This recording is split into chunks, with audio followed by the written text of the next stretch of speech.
Hey everybody, it is Unedited episode 26, and it's me, Ethan, joined by... Ashley! Yeah, Is it Ashley's already back. 26? Yeah, isn't that crazy? That's nuts. I noticed last week that we're a quarter of a way to 100. We're getting there. We're almost in triple digits. We can do this. I think we can. About it. I think we can. So Jordan is sick today, but other than that, I mean, I would want you here anyways, to be honest. It's nice to not be looking at Jordan for once. Every now and then, change it up, switch it up. Exactly. And people liked having you on.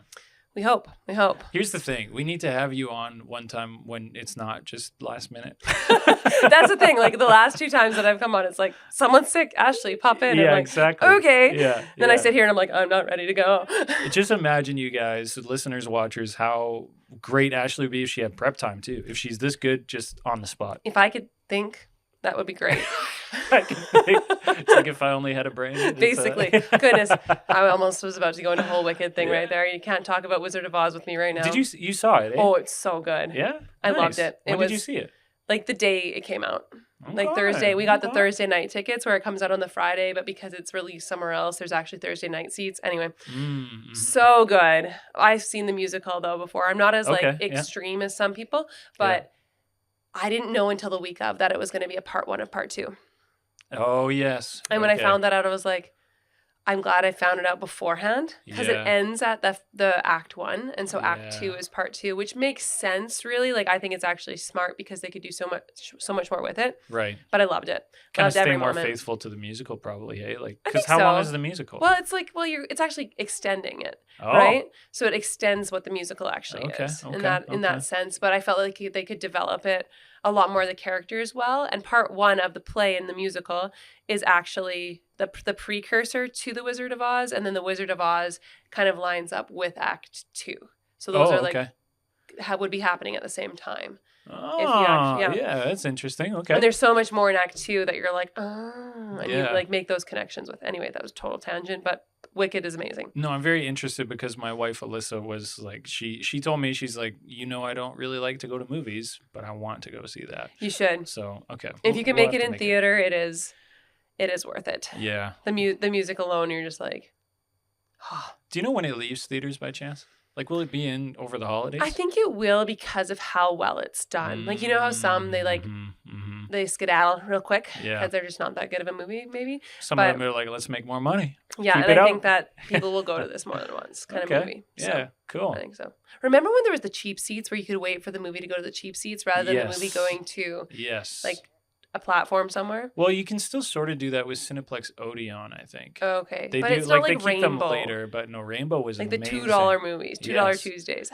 At Center Mall in Saskatoon, there was a theater called Rainbow Cinemas. It was awesome. It was Cinemas, I think it was right? Rainbow Cinemas, yeah. Yeah, and it was literally $2 on Tuesday. I loved it. And it was just a little bit of a worse theater. Okay, it was a lot worse of a theater. But it was a big screen with loud sound. Yep. And you could watch... You could still go to the movie theater, especially as a teenager, when you didn't make money for $2. Exactly. When I was in college, it was student loan money anyway, right? So I was like, I don't have any money of my own anyway. It was good to go. And rather than oh, goodness, the theater, that's the only thing. Movies are expensive now. If you want snacks and everything too. Oh, but I am the person who brings in my own snacks. That's what I'm saying. Yeah. So actually, we went to a movie yesterday. Yes, we did. So the staff went off to, some of the staff went off to... the movie you were really excited about. Yeah. Red One. I forgot the name. Okay. Yeah. So Red One was means Santa. That's who Red One is Santa. He's the red one, red leader kind of thing is the idea. Yeah. Oh, I didn't even catch that. Yeah. That makes sense. Yeah. Yeah. So we went and saw it. So last week, me and Jordan were talking about it. I said that let's just get into it. Okay. Let's do it. By the way, you guys, we've got a feed item. We got In the Neighborhood, and we have How About You after. But we're just going to keep going on this because this is good.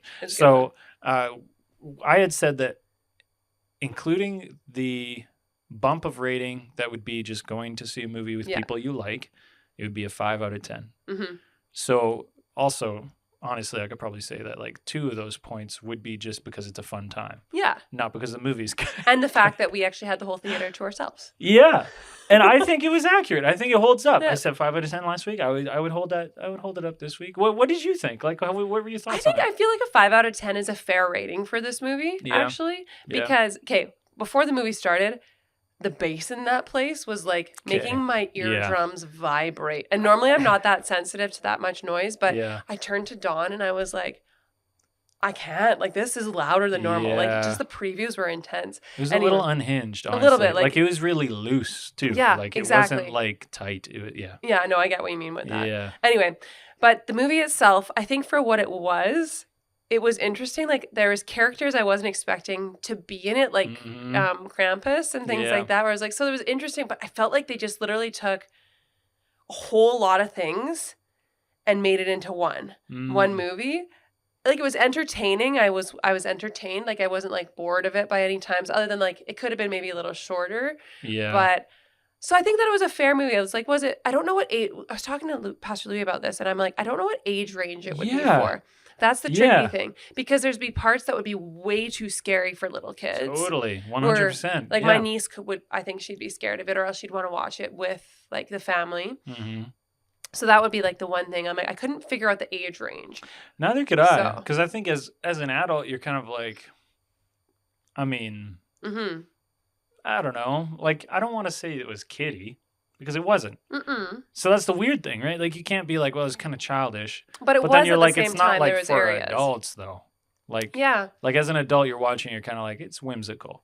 Yeah. You know what I mean? But I think I did like the couple parts that I did think that were interesting is like how they interpreted Santa Claus, like even how all the production lines would go and things like that, or even just like, if you're gonna see it, you're gonna see it. It's not gonna.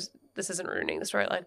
It's a movie about maybe, but like the shrinking of people, like even the shrinking of Santa Claus to the different things, so that he could move faster, and like the presents would be shrunken, and then they'd like come to actual size. I thought that was like there was interesting aspects that I thought were really neat. Yeah, cool little magical things. Yeah, like even imagine like the imagination and gets. In that sense, like some aspects that I liked. Yeah. But it's not like one of those, like Wicked is like 10 for me. right on. Maybe 9, maybe 10. No, it's like close to 10. Yeah. It was just so well done. Yeah. But yeah, so I think 5 feels like a good rating. Like, I don't know if I would watch it if someone else really wanted to watch it at home a couple years from now. But it's not like, oh, you have to go to this movie. Yeah. Yeah. Yeah. I would agree with that. And as we're talking about it and I'm thinking about it, I think actually it is supposed to be an adult targeted movie. Maybe. Like now that we're talking about it. Okay, so listeners and watchers. We're trying to figure this out. Yeah, so we're not going to say anything to spoil it.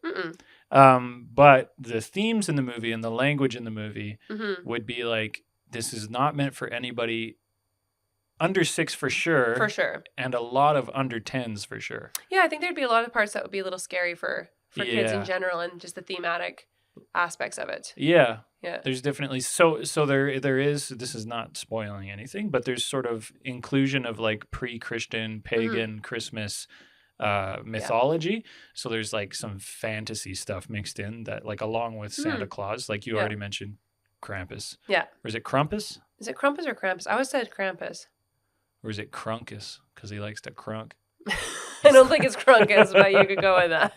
Well, Krampus no, I just think was it from like Emperor's New Groove. Oh man, I love Kronk. Okay, did you ever watch Kronk's New Groove? I didn't. It was a sequel to Emperor's New Groove. It was I'll so have to good. watch that. I mean, it's not quite as good, but anyway. Okay, the point is, what was the point? We went to it. We had to rate it. It hit your 5 out of 10. It's middle of the road. I had more fun just watching it with you guys. Yeah. Like that was the most fun. It was fun. It was and nice. then honestly though, like halfway through, I was sitting in my seat and okay, this is one genuine critique other than like we're giving a lot of like scattered input, but one genuine critique is that it's like a lot of action and intensity and stuff.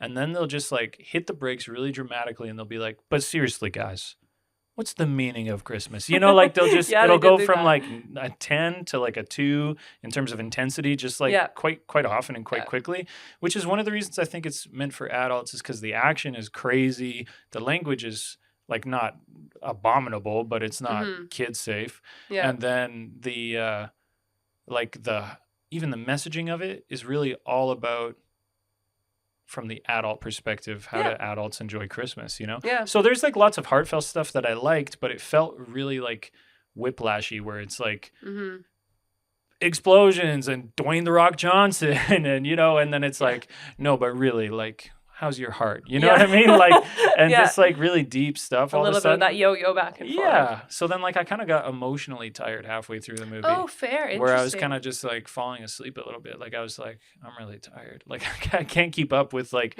jumping off of a building. But then they would bring you back out of that tiredness because it would get like extreme fighting again. That's true. That's true. There was always like a pickup, but I think that would probably be my biggest critique was like the pacing felt a little bit lurchy. But I mean, we could get into scripting and stuff, which is a whole other thing. Because we're obviously professionals. Yeah. Yeah. Well, I mean, everybody who ever writes a review on a movie acts like they're a professional. It's true. So we're trying to tell your opinion just by having a podcast. So obviously we think our words matter. We have a podcast, so listen to us. But so it was fun. Mm-hmm. All in all, a good day. Yeah, I enjoyed it. Yeah, I'm not rushing to watch it again. Okay, This is the last thing I'll say about it. You can say more if you'd like, but I'll let this be the end. Okay. Is afterwards, Jordan told me this movie is going on streaming on December 12th. Really? Like it's going straight to Amazon Prime. But you'll probably have to pay for it. Because there's things on Prime you have to pay for. Okay. Because it is like an Amazon produced movie. Oh, maybe it's going streaming, so it's free for Christmas? I don't know. But that's what made me think. I was like, if we weren't doing this as a group for fun, okay, so that's the most important thing. Yeah. Loved it. But if we weren't doing it as a group for fun, I would not go spend money on a movie that's going to be out. Exactly. On a movie that's going to be out in like a couple days. You know what I mean? You do get the popcorn, like the experience. Like that's the thing. You get that bass that just wobbles your ear. The wobble wasn't bad during the movie. It was just the previews. Yeah. For me. Like, okay, that's fair. Yeah. The previews, I was like, oh my God. We were sitting with Pastor Karen and she like leans over and she's like, no, she didn't even lean over. She just said it out loud, very loudly after a preview. So a preview happens is very loud. So funny and Karen's like, I haven't been to a theater in a long time. That's like, but we were all by ourselves, but it was funny. She was making moment. Me laugh yesterday. Okay, well, that's what we think about Red One. I'm sure we'll hear from Jordan next week. And he'll have to speak up a little bit. Yeah, he'll say something about it. This movie's getting like way more airtime than anything else on our show. It's not even in any of our top 5 either. Exactly. So amazing. Why don't we shift gears a little bit and we'll do feed. Are you good with that? Okay, so here's In My Feed. In My Feed. So, Ashley, I have something that's kind of interesting from The Hollywood Reporter. Let's do it. Which I'm not saying that he's a fan. He reads Hollywood Reporter every day. You beat me to the punch. I'm not saying we should read the Hollywood Reporter or anything. I don't know anything about them, but it sounds like a very reputable news source. I'm sure. But they're just commenting on something recently that's come out on Disney that I watched. Have you heard of this show, Say Nothing? No, I haven't actually. So it's about the IRA, and it's about like the period of time. I wish I could remember the years specifically. In the 70s, yeah.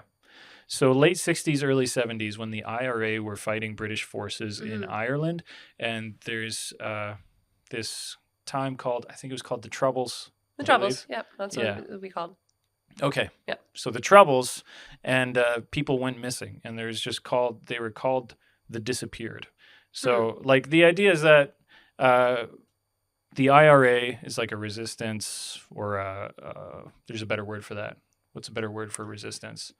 A rebellion, I'd say. It'd be a rebellion, yeah. Against the British occupation of Ireland. And there's a long history there, obviously. But this Disney show, it's a limited series, so it just has like, I think, 8 episodes. I feel like I want to watch it already, but maybe I won't after. You should watch it. Okay. So I enjoyed it. Well, listeners and viewers, only watch it if the subject matter is something that you're comfortable with. Yes. But I watched it and I enjoyed it. And I thought it was really compelling, really interesting. And Irish history is honestly something that I'm not super clued into. Oh, I spent 10 days traveling through Ireland and Northern Ireland and learned a whole bunch more about like a ton of the Irish histories when I went cool. Like I went to the Crum and the Kilkegall, so 2 of the jails that were there, and got an amazing amount of history that I learned within my time there. So that's so cool. There's so much more that I want to know about it. Yeah. But that's a whole other thing we could talk about. But it's so much in-depth histories that you get even just from being in the country and still seeing that there's still even like driving through Derry, which was called Derry or Londonderry, depending on what side of the country you were on. Yeah. And even driving through there's still signs that are like knocked down and written on that happened during the Troubles. So anyway, continue. That's crazy though. That's why I was like, I should watch this. It's very recent. Yeah. And it's like insane, the stuff that was going on. Oh, incredibly insane. Yeah. Like one of the, sorry, we'll go to that, what you're talking about. No, this is great. This is great. When I went to the Crumb, which is in Belfast. Yes, because it's in Northern Ireland. So when I went there, we had a small tour, which was really cool because there was only like 4 of us in our tour. Just happened to be no one else was there. And it was a last minute kind of tour decision that I decided to go on. I was like, oh, this sounds interesting.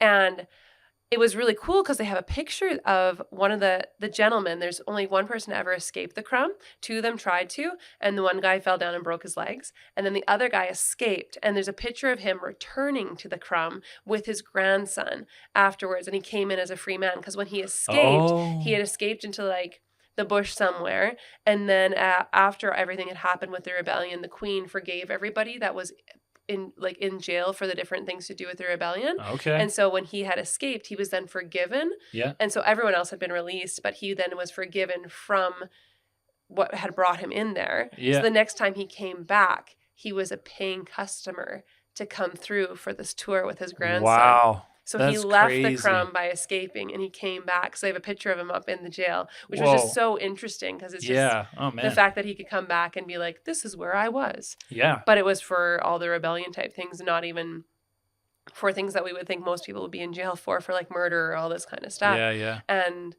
so it's really interesting.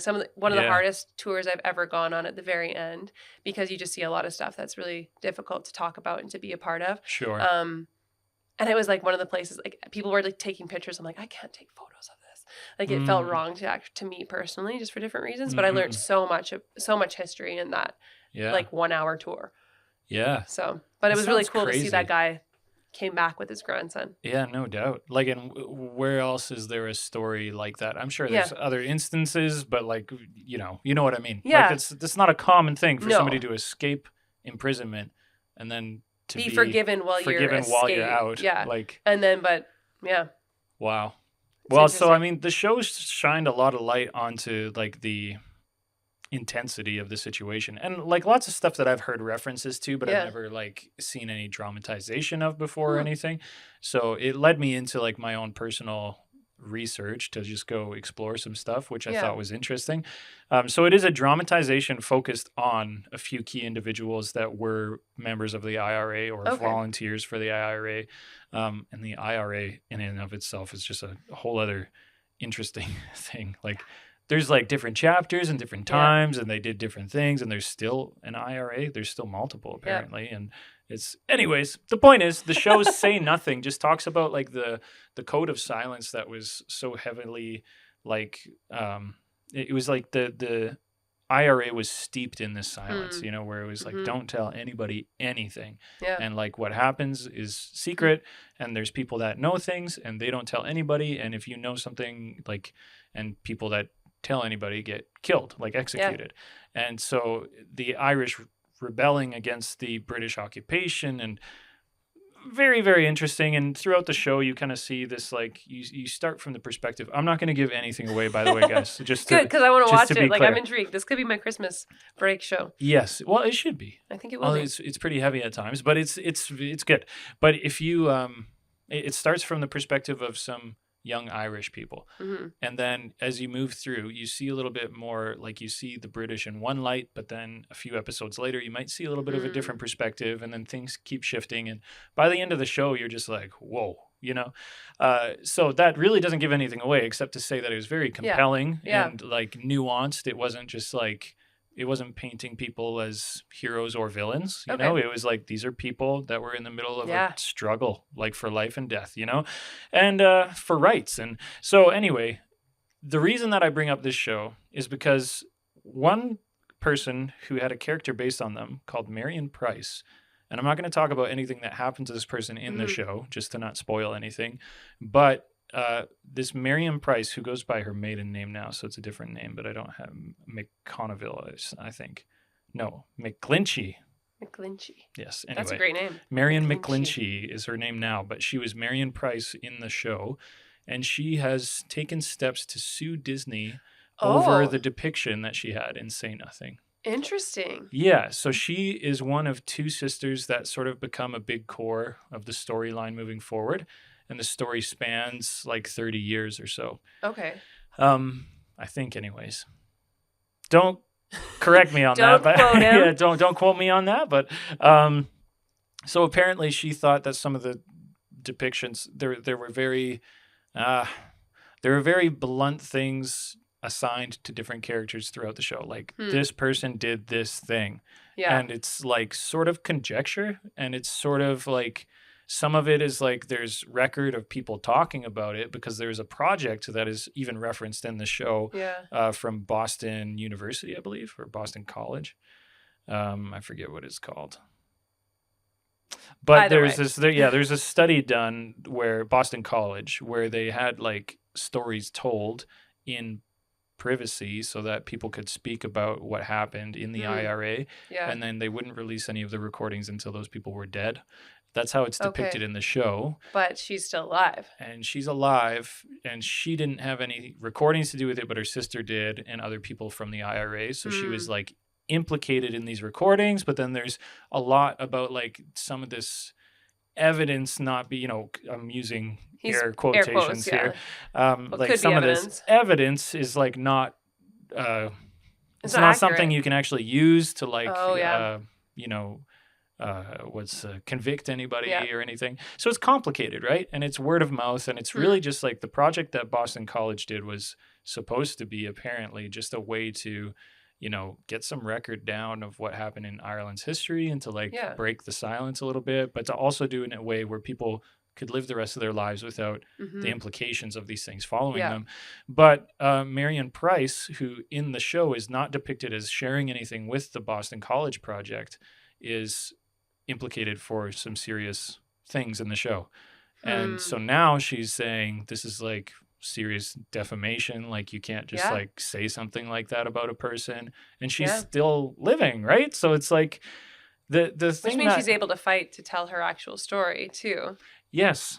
But the other thing is that in the show, there's people who have things exposed about them and then they fight it because they're like, well, that's going to tarnish my reputation. Yeah. But then in the show, it paints them as lying. So the reason that I bring this up, though, is because it's really interesting to think, like, when it comes to historical adaptations or, like, taking something to film or TV or even writing books about things, like, there is some degree of, like, creative license that people will have to take in these situations, where not all these things are known. And lots of times as audiences, we appreciate having a nicer package delivered to us, right? Where it's like, this is compelling. I like that you filled in these gaps. And I don't really care if so-and-so really said that, but it helps the story. So we'll eat it up. But it makes me think, like, what are the repercussions of making content based off of somebody who is still living or even somebody who's passed but won't have a chance to clear that up then later? Like, should we be more careful about what we dramatize about real life situations? Like, should we be more clear about disclaimers? Should we and I think that the big thing there is even disclaimers, because you look at, like, man, my head's like wrapping around different movies and things like that, because it makes me intrigued, because I want to see the new Bonhoeffer movie that came out. Okay, yeah. But it makes me wonder, because Bonhoeffer's dead, how much accuracy is put in there, and do we have enough that's actually put out there saying this is based on? And I think that's where a lot of people forget that what based on means. Like, it's based on true events or true accounts, or like how well are we good at, how well do we word that? So even when it comes to this series, were they able to put that disclaimer out? Did they put that disclaimer out anywhere to be like, this is based on of the knowledge that we have, like it's not 100% accurate? Do we have to have that like 100% accuracy in there? Yeah. And because I think that you can say a lot about a lot of things that are presumptions about people, because unfortunately, like, I think there's so much we need to learn about our history in different aspects, because historical fiction is one of my favorite things to read. It's one of my favorite things to watch, just because it's historical fiction. Like, it's that weird tension where there's history in it, but you also, with the fiction aspect, know that there's going to be areas that aren't. But even just like true life stories, anything that's a true life story, I want to watch more. I'm more intrigued to know, especially if it's done well. Mm-hmm. I think that's a tricky line. Right. Yeah. Because people, in order to tell someone's story, there has to be that dramatic effect, though, too, to get people's attention, right? To be watching a show, if it's like, this is based on a true story, but it's a horrible movie, people aren't going to watch it, then it's just like you don't get that pull to actually tell that story, too. Mm-hmm. Mm-hmm. But if it's depicting people wrong, like we aren't, it's how ethical is that? Yeah. You know? Yeah. It's like pretty gray, I feel like. Yeah. You know? Like, because it would be nice to be able to say, like, here's the line and just don't cross it. But I mean, perhaps the line could be, if we want to just like, hash it out by throwing things out there, like perhaps the line could be, if you don't know it for sure, then it's not in, Yeah. But even then, that could not be enough for some people, right? Yeah. Where it's like, okay, well, this person said on record, I did such and such, but I didn't do that. They lied or whatever. Like somebody could say that. So imagine somebody made a movie about our lives. Yeah. And it's like, wouldn't be that entertaining. Anything. But like to make it entertaining, like, Yeah. to make it marketable, like any moment that you're not observed and there's no record, like what do they put in there, It's true. Like what, Yeah. if it's like, well, this is fitting with the character, it's like, well, what's fitting with my character doesn't mean, or whatever. Like They add this whole secret past in history that Yeah. no one has record like of. I used to fight dogs, or something, like I was in a dog fighting ring or Yeah. something. But it's like, Sorry, I know that you meant what you meant by fight dogs, but Yeah. it like I Sounds imagine like I'm, you like, like fighting legit dogs. fighting dogs, Wrestling not like having dogs, a dog yeah. fighting ring. I used to fight dogs when I was a kid, but yeah. Anyway, not okay. Just stop while you're ahead. If there's a TV show for me, this is getting in there. They're Yeah, like, exactly. he said he did. Yeah, exactly. And that's how things start. It's like, it's that whole idea is that's how rumors begin. Yeah, like exactly. you make a joke about something and you're like, that's how rumors start. Yes. Yeah. It's that old analogy where it's like, if you scatter 1,000 feathers into the air, you can never collect them again, right? And that's like what our careless words are like, you know? And I think that when it's something more substantial than just scattering feathers too, like making a whole TV show about somebody's life, So I think, I hope that for Marion, did I say McClinchy? Is that what I said? Yeah, Marion McClinchy, formerly Price. I hope that what needs to happen happens in her situation. I'll just put it that way. But I do think it's an interesting thing. And like, even just to consider, should we be talking about some of this stuff too? Like, I think it's hard because like I was telling you about a movie I had just watched. I'm just going to pull it up so I actually say the right movie. Mm-hmm. But I had watched The Young Woman in the Sea, and it's about Trudy Ederle, who had the first woman to swim across the English Channel. And there's obviously a ton of parts even in that I'm sure they were dramatized because there's a part where she had to where the majority of the people had died when going across the English Channel, where you hit a part and the boats couldn't come with you anymore. Right. And so they depict part of that, even of her being alone. Did she tell people what it was like or did not? Or there's always those conversations that are had in private that are little conversations and with different people that are had in private. Were those accurate? Were they not? But for her, for the sake, nothing portrayed her as a negative person. So does that make it better because she's not portrayed as this horrible human being in that aspect? Does that make it okay where whatever's potentially happened here has portrayed, if you're portraying someone negatively when they weren't that negative person, is that where the line is? Because I'm like, this was a brilliant movie for me, and I watched it and I loved it, and I was like, I didn't know about this. I didn't know she was the first person to. Yeah. And even interesting things, apparently, it said at the end of the show, the biggest parade ever given for a athlete coming back from doing something was her in New York. The biggest parade ever was for her. Wow, actually, that's pretty cool. Which is really interesting. Yeah. And her whole story is fascinating, but it's stuff I didn't know. So I got pumped about it, but I wonder where that line is when it's something that's positive versus something that's negative. Yeah. Well, I think I've heard some people say things like we should be more responsible to have a more committed and less consumer-based approach to education versus entertainment. Yeah. In terms of people being like, you shouldn't have to have a movie to be interested in learning about the past. Yeah. And if we need to consume it through an entertaining way, then the past is going to get construed. Like things are going to be conflated, and it's going to be a whole thing. Well, that's what happens with movies. Like you look at, I went to a talk here. Oh my goodness, why am I forgetting the author's name? He wrote Life of Jan Martel. Sorry. I'm glad you knew because I have no idea who that is. You're like, who? Yeah. So Jan Martel, because he's been in Saskatoon before. Like he's lived here for a while. I don't know if he's still in Saskatoon, but he wrote Life of Pi. Oh, yeah. Okay. Yeah. So when I went to a talk that he had done on the fact that it had been made into a movie and everything. Mm-hmm. And with books, when you sell your book to be made into a movie, the director and everyone there, or the screenplay writer, everything like that, they then get full authority to interpret his, like, that writing into what the actual movie's about. Right. And so if it's a book, when you're saying, yes, you can make my book into a movie, that full interpretation, it becomes not just the book, but it's that person's, I think it was, anyway, whoever directed it, it was his interpretation of the book. Right. So then you're giving the rights away for the movie. Right. So you can't really say anything after like that. But when you're a human in it, was she ever asked about herself being part of this movie? Yeah, I don't know. Because that's where it's just like, yep. Then it becomes that interpretation. But if you're never asked, and you just have these documentations, then she should be able to fight this and be like, hey, I didn't give you authority to speak on who I am that way. Yeah. Because it is your personal life. Yeah.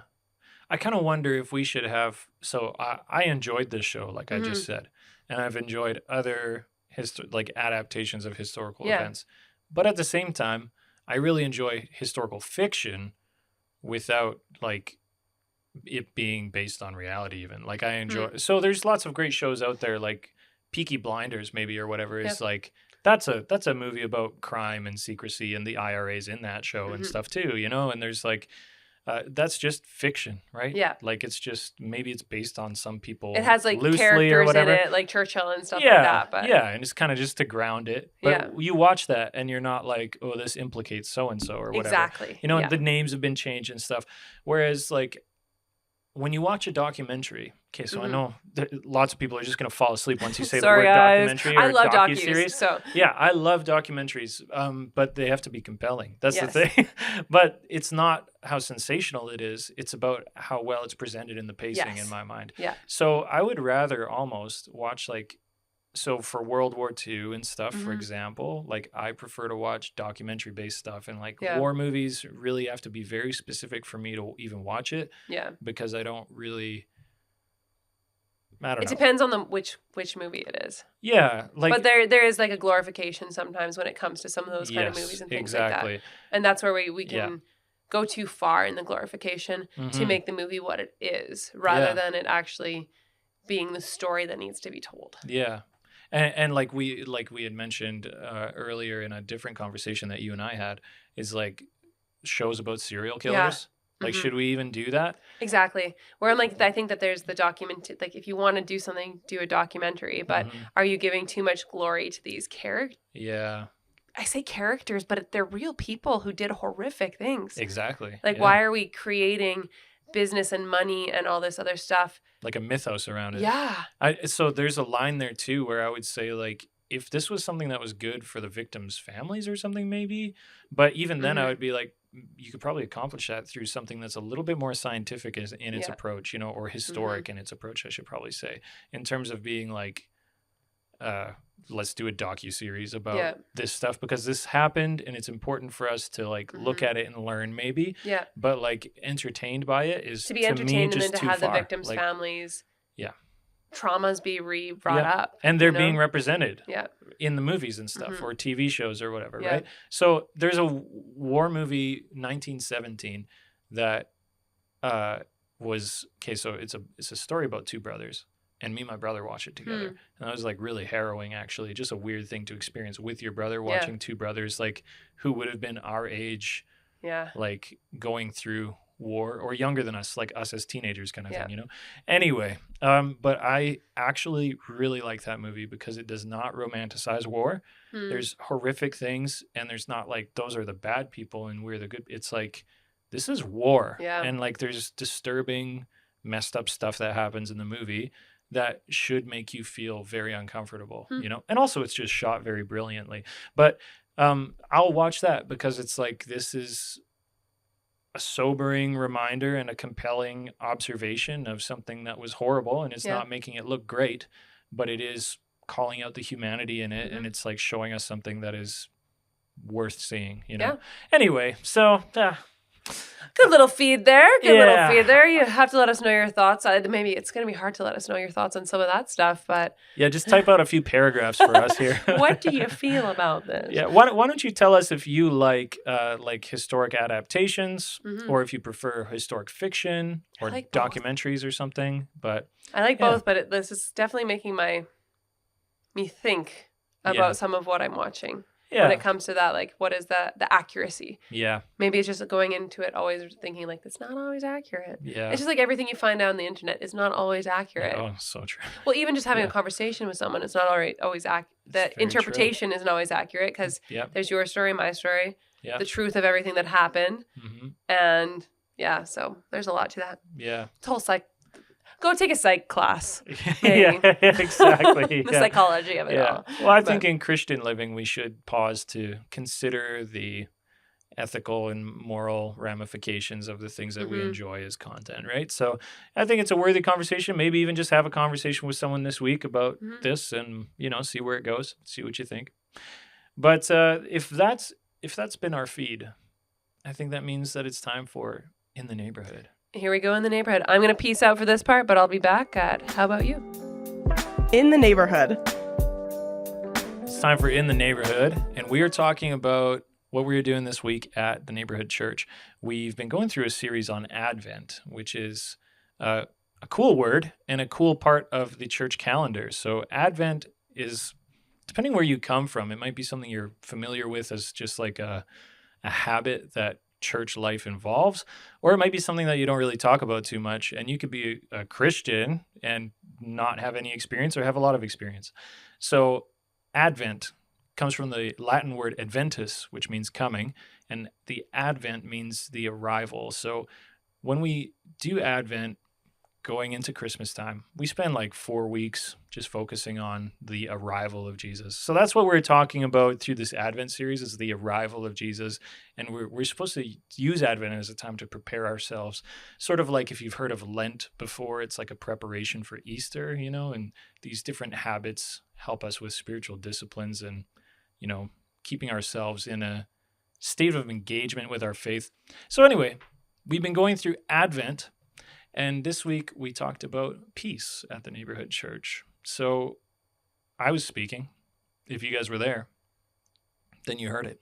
If you went online, then you heard it. And if you did already, then you're probably thinking, I've heard just about enough, actually. So I think I'm probably done. But maybe you could just skip forward to How About You if you already heard me and don't want to hear more about it. But while we're talking about peace, it really occurred to me through looking at Scripture and trying to figure out how we can best anticipate peace in our lives this year, that there's sort of levels to it. So I just basically broke down that Jesus brings peace with God, he brings peace with each other, and he brings peace with our circumstances. So through breaking these down, the idea, why don't I just kind of give you more of like a behind the scenes look at this instead of just giving you the sermon round two. You can listen to that somewhere else if you'd like.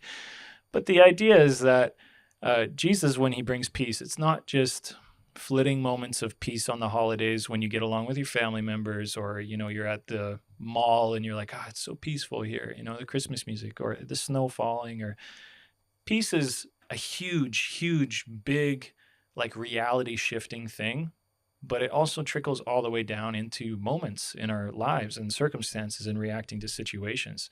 So the whole idea is that we want to start big and talk about peace with God.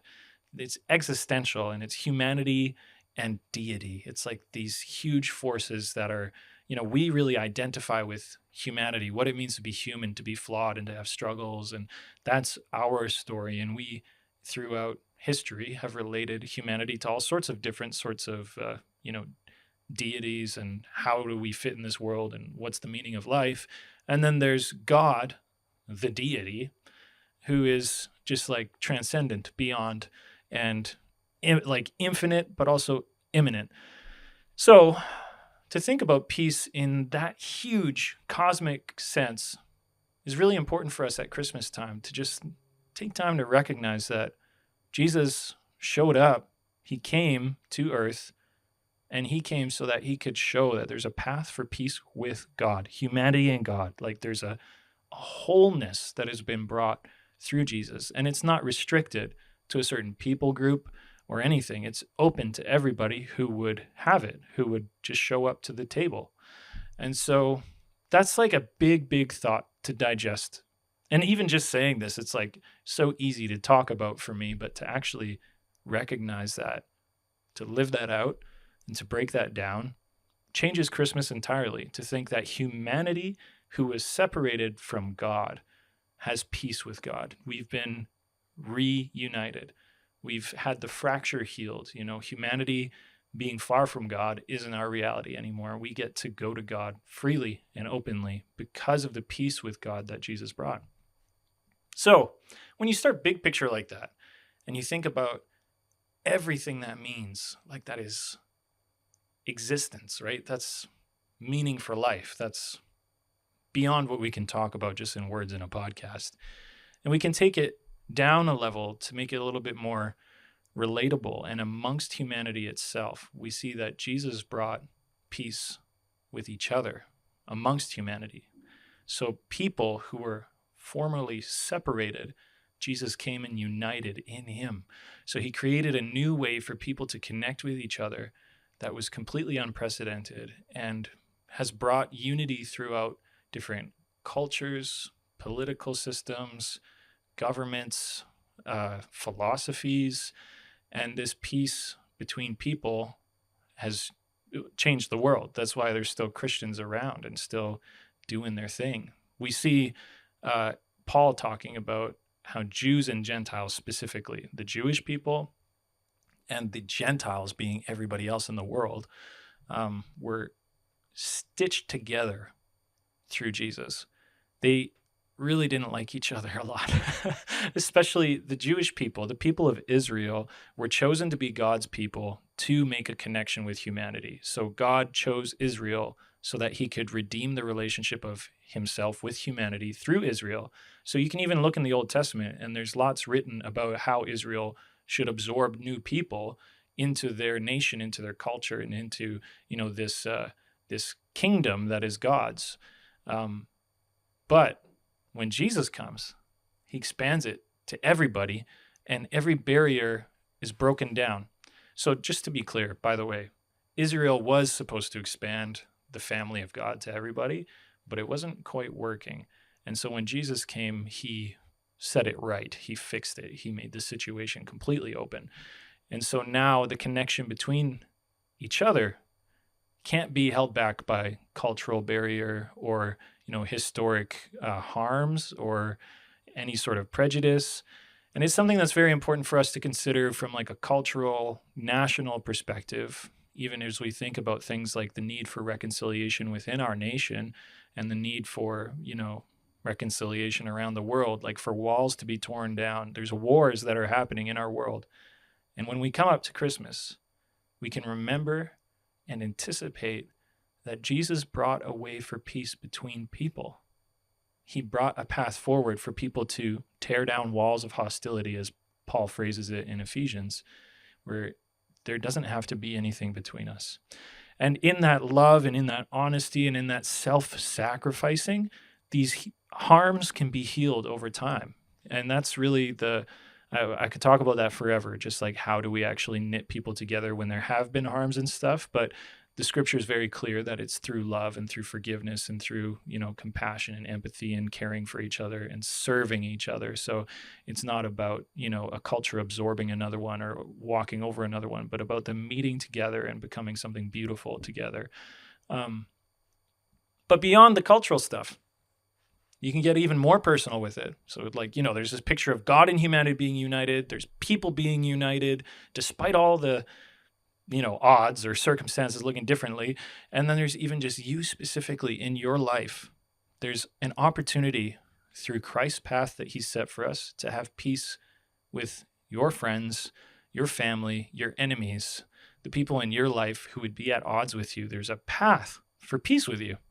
That's insane to think about. It really literally changes the way you live your life if you start to believe that, if you start to walk in that. The idea that you can make peace with people is just insane. I talked to a guy after church on Saturday.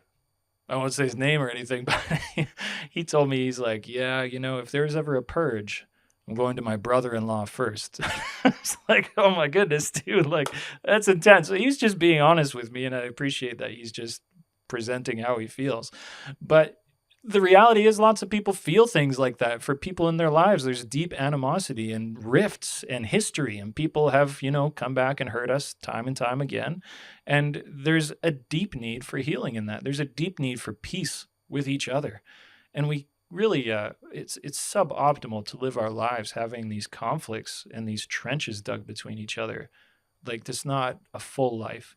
So when Jesus comes and he says that he wants to give us life to the full, one of those things is peace with each other.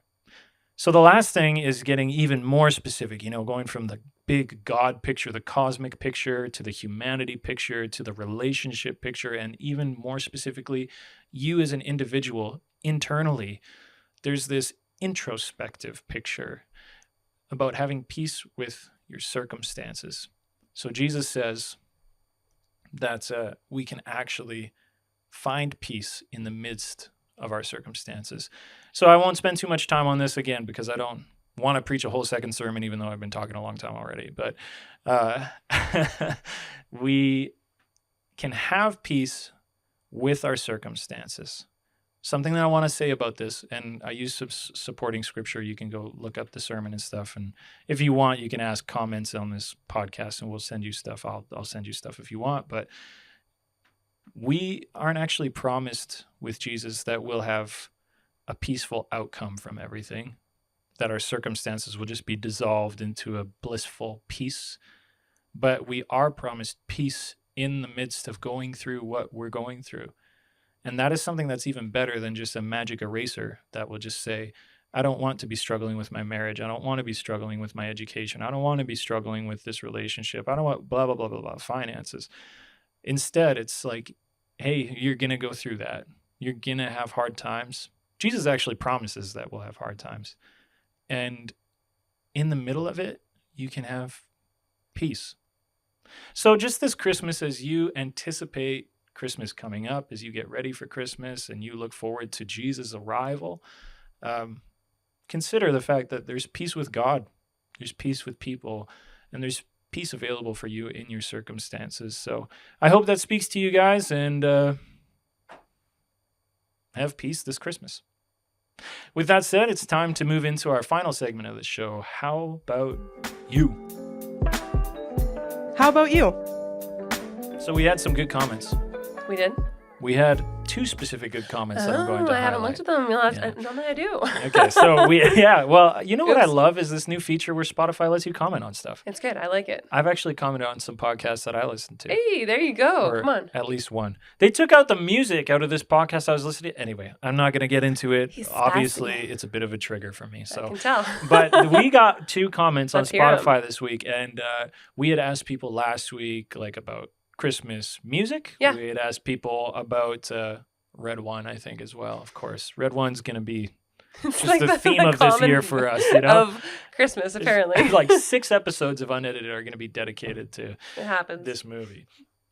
But one thing that we got, first of all, I want to get this one out of the way, is that we got a comment from some random person. And they said, why doesn't Jordan ever call me on my pizza?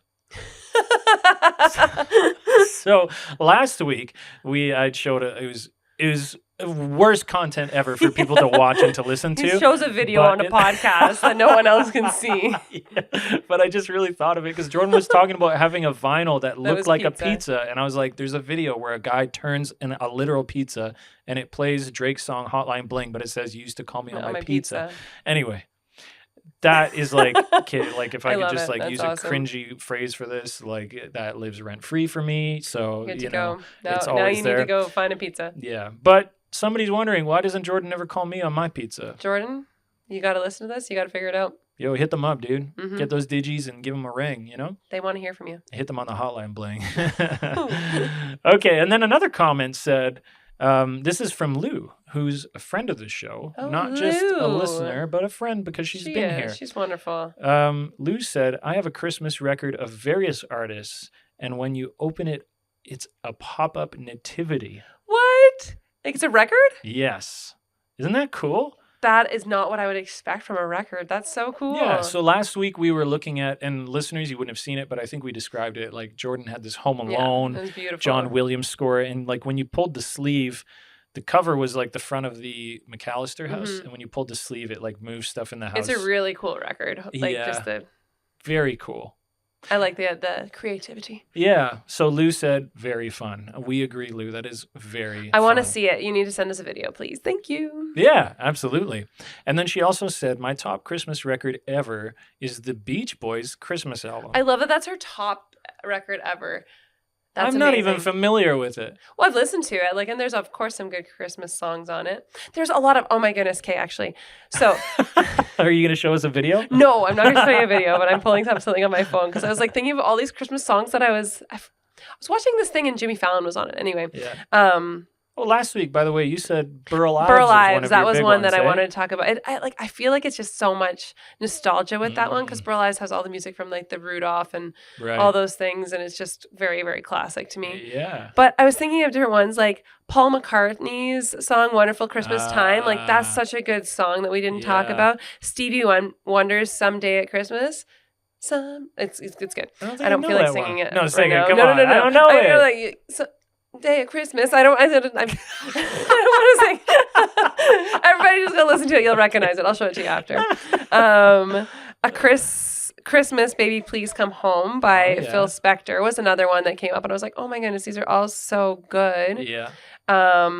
That I was just thinking of different Christmas ones, but the big one was, and then Step Into Christmas, Elton John. That's another good Christmas song. I don't think I've heard that one before. It's a good one. I like it. Anyway, these all came up on this random, like, I've been watching a lot of reels as per usual, like, you know, the doom scrolling before bed. Oh boy. But Paul McCartney is like, Wonderful Christmas Time. I was like, that's one of my, I do love, like, that's a Christmas song. Yeah. So, it's anyway. so funny though, because it's like, it's not, when you listen to it, when I listened to it, okay, so the first time I heard it, I was like, it's not a super Christmassy song. But then it's like, it's a Christmas song. So it's every Christmas, and then it's Christmassy. Yeah. And is that not just how everything works now? Like, it's just a like, little bit, maybe. if something's attached to it, then you'll just remember it. You know what I mean? That is a great song. I love that song for sure. Oh, something I wanted to say after last week. I'll say it after I finish reading Lou's comment, actually. But Beach Boys' Christmas album, interesting. Never listened to it, so I'll have to give it a try. You should. She said, I got it on vinyl a few Christmases ago, and I cried. But also love making little Christmas playlists with different artists, songs, and genres. I'm about that. Like, I'm already starting to get one ready for my Christmas Day flight to my family. Yeah. Because it's just, sometimes you want to watch a movie, sometimes you just want to sit there. Yeah. So having a playlist of like really good Christmas songs is wonderful. The one year though, I had to stop listening to I'll Be Home for Christmas when I lived in Kenya because I like cried every time. I'm like, I won't be home for Christmas. But that's tough, yeah. Now I can put it on that one as I'm like fine to go see my family. Yeah. Like, I will be there. That's nice. But it's like those key moments to have like a good playlist. Christmas album playlist is. You know, I honestly am I tend towards just give me somebody else's playlist and I just want to hear what comes up. One of my favorite playlists on my phone is one that Jacqueline made. Oh, yeah? Yeah, I listen to it. I'm like, I don't have to think of songs. Click. There you go. 2024, thank you, friend. That's great. You curated this. I didn't have to think, and I'm like, that's great. Nice. That's very nice. She also said, I listen to Christmas music whenever the moment strikes. Could be anytime, anywhere. I agree, Lou. Thank you for the comment. Lou, and thank you for sharing. I agree with everything in that comment, and I will say I was not surprised that you cried. Yeah. Because that must have been a magical moment. A magical moment for you. Although I've never even heard of it, but I could imagine that it would have been great. So I want to say something, kind of a catch up from last week, because I was talking about Phil Wickham, and I was saying, well, just to put it plainly, I was kind of calling him washed. I was kind of saying, you know, like I used to like him, and he's a little bit dead to me now, you know. But his album, Hallelujah, It's Christmas. Yeah. I was like, I don't need another Christmas praise album. Like, I don't need another like church production Did Christmas you go listen album. to it? But okay, yeah, it came on because I was listening to his previous album and Spotify queued up one of those songs.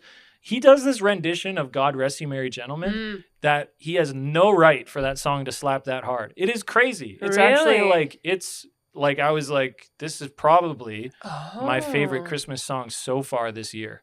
Like that's been released this year. That's impressive that you're saying that of this year. Yeah. Well, I mean, also, I don't know how many other Christmas songs I've listened to that have been released this year. Oh, that's fair. But it was good. The rest of the album, it's kind of hit or miss. Some of them are good, some of them are not. But God Rest You Merry Gentlemen by Phil Wickham, you guys should listen to it. I'm going to go listen to it. You all should also go listen to this one. Sorry, I'm trying to... it's another... because you said God Rest You Merry Gentlemen. Yeah. God Rest Ye... Oh, how low my voice went there. You should also go... Oh, I can't find it. I can't find his name. Oh my gosh. There's a guy who does God Rest You Merry Gentlemen, and he hits like the lowest Jeff, note. Right? Yes, we listened to it last year. What's his Jeff something? I bet if you just search, we got to find this for you guys. It's like Jeff Castellucci. I found it. There you go. Great. Castellucci, God Rest You Merry Gentlemen. Listen to it just to hear how incredibly deep this man can sing. That guy's nuts. It's crazy. And you look at him and you're like, how did that voice come out of that body? Yeah. Like you don't expect it. We had his music on in the auditorium last Christmas, and with like, we have double subs in the auditorium and stuff. Crazy. Don't ask me why or how or what. Like, I don't know anything about that except that when you put something low in the auditorium, it goes low. Yeah. And it was like filling the room with this guy's bass. It was just crazy. Yeah. So, yeah. Okay, I'll check out the Phil Wickham one. Everyone else go check out Phil Wickham's one and the Jeff Castellucci, God Rest You Merry Gentlemen. Yes. And maybe the Beach Boys. If you're like me and you haven't listened to Beach Boys' Christmas album, I'm going to hit that today. Sounds good. All right. So let us know what you think about this episode. Any comment or feedback that you have. We would love to highlight your comments, and we'll catch you again next week for episode 27. I threw it to you and you dropped it. Totally failed. 27 next week. We'll see you guys there. Unedited is a ministry expression of the Neighbourhood Church, hosted by Ethan Andrews and Jordan McClellan, produced by Ashley Drayton, voiceover by me, M. Curry. Watch us on Instagram, YouTube, or Facebook, or listen on Spotify or Apple Podcast. Thanks for listening.